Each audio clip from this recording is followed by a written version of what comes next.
నమస్కారం. నేను డాక్టర్ శ్రీనివాస్ చెల్లిమెల, సంస్కృతి కేరళ ఆయుర్వేద క్లినిక్ నుంచి మాట్లాడుతున్నాను. ఈరోజు మనం డిస్కస్ చేసే టాపిక్ వచ్చేసి సెక్షువల్ డిస్ఫంక్షన్. అది కూడా సెక్షువల్ డిస్ఫంక్షన్లో మేల్ సెక్షువల్ డిస్ఫంక్షన్ అంటే ఇది మగవాళ్ళలో అయితే ఈ సెక్షువల్ డిస్ఫంక్షన్ అనేది కామన్గా మగవాళ్ళలో చూస్తాం. బట్ అలా అని చెప్పేసి ఆడవాళ్ళలో ఉండదని కాదు, బోత్ మేల్ అండ్ ఫీమేల్ ఇద్దరిలో కూడా చూస్తుంటాము. కాకపోతే ఎక్కువగా సఫర్ అయ్యేది ఏంటంటే మేల్స్, కాబట్టి ఈరోజు వాళ్ళ గురించి మాట్లాడదాం.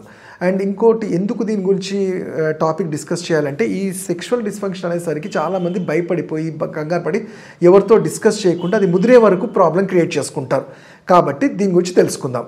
అసలు సెక్షువల్ డిస్ఫంక్షన్ అంటే మగవాడిలో ఎరెక్షన్ అంటే సెక్షువల్ ప్లెజర్కి ఆర్ కన్సీవ్ అవ్వడానికి సెక్షువల్గా యాక్టివ్గా ఉండడానికి పెనైల్ రీజన్ సరైన టైంకి వరకు ఎరెక్ట్ కాకపోవడాన్నే సెక్షువల్ డిస్ఫంక్షన్ అంటాము. అంటే ప్రాపర్గా ఎజాక్యులేట్ అయ్యేంత వరకు అది పెనిట్రేట్ అయ్యేంత వరకు ఉండకపోవడం, ఆ ఎరెక్షన్ని మెయింటైన్ చేయలేకపోవడాన్నే సెక్షువల్ డిస్ఫంక్షన్ అంటాము.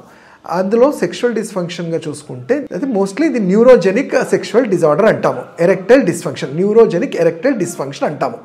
ఈ న్యూరోజెనిక్ ఎరెక్టైల్ డిస్ఫంక్షన్ అనేది నరాలకు సంబంధించింది. అంటే మన శరీరంలో ప్రతి ఆర్గాన్కి నరాల కనెక్టివిటీ, ప్రతి వెజల్లో రక్త ప్రసరణ అనేది కామన్గా ఉంటుంది.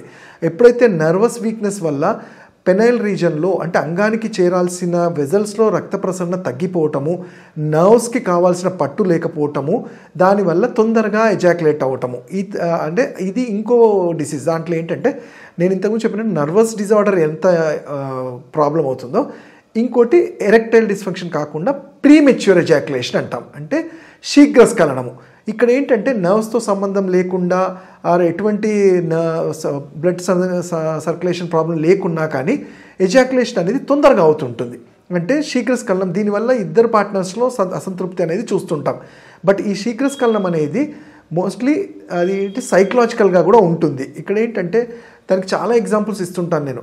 ఒక టీనేజ్లో మనము బయట లేడీస్తో వెళ్ళినప్పుడు తెలుసో తెలియకో ఒక గిల్ట్ లాంటిది, భయం లాంటిది ఉంటాయి. తెలుసో తెలియక బయటకు వెళ్ళినప్పుడు ఆ గిల్ట్, ఆ భయం వల్ల ఎవరైనా చూస్తారనే దాంట్లో సరిగ్గా పర్ఫామ్ చేయకుండా బ్రెయిన్ నుంచి వెళ్ళే ఆ సిగ్నల్స్ అనేవి గాబరా ఉండడం వల్ల తొందరగా ఎజాక్యులేట్ అవుతుంది. దీన్ని బేస్ చేసుకొని లాస్ట్ టైం నాకు తొందరగా ఎజాక్యులేట్ అయింది కదా అని నెక్స్ట్ టైం కూడా ఇలానే అవుతుందనేది చాలా కంగారు పడతారు.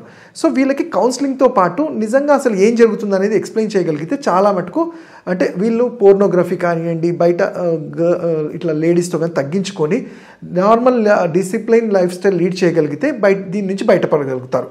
మరి వేరాజ్ నర్వ్స్ సంబంధించిన ఎరెక్టైల్ డిస్ఫంక్షన్లో ఏంటంటే దానికి కారణాలు చూసుకుంటే ఎప్పుడైనా వెన్నుపూసలో దెబ్బ తగలడం కానివ్వండి, ఏదైనా ఇన్ఫెక్షన్స్ ఉండడం కానివ్వండి, లేకపోతే ఇందులో కూడా న్యూట్రిషనల్ డిఫిషియన్సీస్ అంటే బాడీకి కావాల్సిన న్యూట్రియంట్స్ సరిగ్గా రీచ్ అవ్వక బాడీ అనేది వీక్ అవ్వటము, అలానే డయాబెటిక్ అంటే హార్మోనల్ డిస్టర్బెన్సెస్లలో కూడా, స్పెషల్లీ డయాబెటిక్ వాళ్ళల్లో ఈ నరాలు అనేవి వాటికి కావాల్సిన పోషణ తగ్గిపోతూ ఉంటుంది. దాన్ని న్యూరోపతి అంటాం. సో డయాబెటిక్ వాళ్ళలో కూడా ఈ సెక్షువల్ డిజార్డర్స్ అనేవి ఎక్కువ చూస్తుంటాం.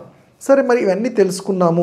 వీటికి ఏంటి అంటే భయపడిపోయి ఏదో మార్కెట్లో దొరికిన ఇష్టం వచ్చినవి తీసుకొని ఇంకా దాన్ని ప్రాబ్లం క్రియేట్ చేయకూడదు. ఎందుకంటే వాటి వల్ల ఇతరత్ర ఆర్గాన్స్కి కూడా, ఎస్పెషల్లీ హార్ట్కి కూడా ఎఫెక్ట్ పడే ఛాన్స్ ఉంటుంది. అందుకనే ఆయుర్వేదంలో దీనికి చాలా చక్కటి చికిత్సలు ఎప్పుడో చెప్పబడ్డాయి. దాన్నే రసాయన వాజీకరణము, పేరులోనే ఉంది రసాయనము వాజీకరణము. అంటే శరీరము, మన బాడీలో ఏంటి, రస రక్త మాంసం ఏదో అస్థి మజ్జ శుక్రము, ఈ సప్తధాతువులని మనం వృద్ధి చేయగలిగితే ప్రతిదీ స్ట్రెంథనింగ్గా ఉంటుంది. అలాంటప్పుడు డయాబెటిక్ ఉన్నా కానీ డయాబెటిక్ వల్ల వచ్చే న్యూరోపతిని కూడా మనం కంట్రోల్ చేయగలుగుతాము. మెయిన్గా మానసికంగా కూడా స్ట్రెంగ్త్ ఉండాలి, సరిగ్గా టైంకి ఫుడ్ తీసుకోవాలి. అలానే నిద్ర అనేది చాలా ఇంపార్టెంట్. ఇక్కడ నిద్ర లేకపోతే కూడా మెటబాలిక్ డిస్టర్బెన్స్ ఉంటుంది. అయితే ఈ డిస్ఫంక్షన్కి మగవాళ్ళలో మేము ఆడవాళ్ళలో కానీ ఈ మధ్య చాలా కామన్గా అనేది అంటే ఈ లాస్ ఆఫ్ లిబిడో, ఆ డిజైర్ అనేది తగ్గిపోతుంది. ఇద్దరికి కలవాలని ఉన్నా కానీ ఏదో ఒక ఏం చేస్తాము అన్న ఒక డిజైర్ లేకపోవటము, వైఫ్ అండ్ హస్బెండ్లో కూడా ఆ ప్రేమ లేకపోవడం వల్ల కూడా లిబిడో, ఇష్టం లేకపోవడం అంటాము. ఆడవాళ్ళలో అయితే వెజైనా డ్రైనెస్ అంటాము. అంటే పెన్నిస్ పెనిట్రేట్ చేయాలనుకున్నప్పుడు చాలా టైట్గా అయిపోయి వెజైనల్ మజిల్స్ చాలా హార్డ్గా అయిపోవటము, దానివల్ల మగవాళ్ళల్లో ఇంట్రెస్ట్ లేకపోవటము, మగవాళ్ళల్లో ప్రీమెచ్యూర్ ఎజాక్యులేషన్ వల్ల ఆడవాళ్ళల్లో డిస్సాటిస్ఫాక్షన్ ఉండడం, ఇవి కామన్గా చూస్తుంటాం.